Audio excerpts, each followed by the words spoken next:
Hey guys, welcome to Pride Month. It's Evan here. I am stuck in a crap ton of traffic, so I'm making the best use of my time. It typically takes me about 20 minutes to get to work, and this morning I'm coming up on an hour, so that's fun. So I recorded a video yesterday, but the quality was really bad, and I didn't want to put it out there. Get a little bit better quality in my car. During Pride Month, I'm going to drop a couple of 3 to 5 minute videos that just talk about different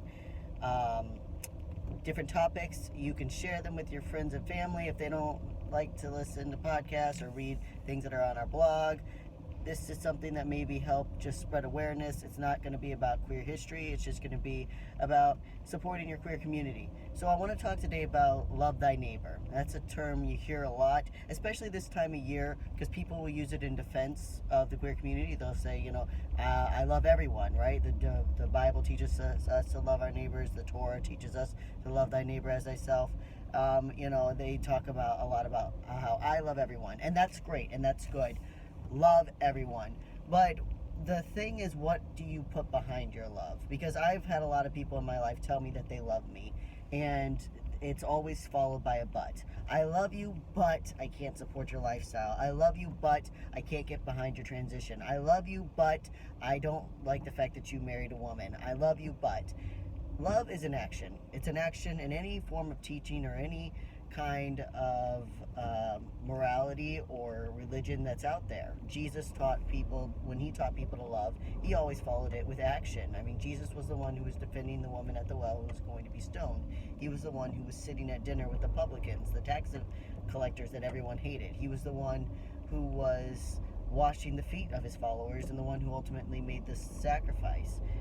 In the Quran, the Prophet talks about how a mother's fierce love for her child is comparable to Allah's love. Actually, Allah's love exceeds a mother's desire to protect her child. And again, that's an action, wanting to protect. The Quran also talks about how a father showing affection to his children is how Allah wants us to express ourselves, and showing affection. Again, action behind our words. And like I said, in the Torah, it talks about how love thy neighbor as thyself. And when we love you think about if you were gay or transgender or bisexual or queer gender or asexual, would you be able to love yourself? And if you couldn't love yourself because you were those things, and then how could you love your neighbor? And people say, well, I would love myself, I just wouldn't love that sin.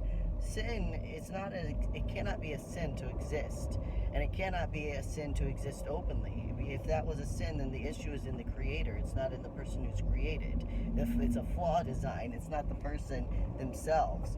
And on and on. In Hinduism, we talk about what's in your heart, it will come through in your actions.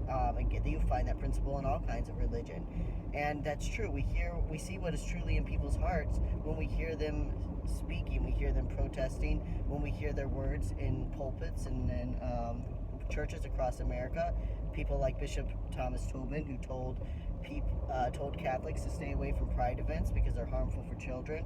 We hear that you can say that you love all day long, but when you're telling people that we're harmful, when you're spreading lies about the queer community, when you're spreading hateful memes online, when you're not being vocal in your support, your love is baseless. There is no action behind it. So how can you love the queer community?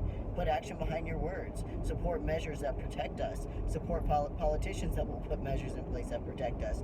Be aware of what our community needs. Be aware of those around you. Don't roll your eyes and get upset when you have to learn something new because it doesn't make sense to you. And that goes for people in the queer community too. Take the time to learn. If you want to support, put action behind your words. Take the time to do your research. Take the time to get caught up on all the many aspects of the queer community.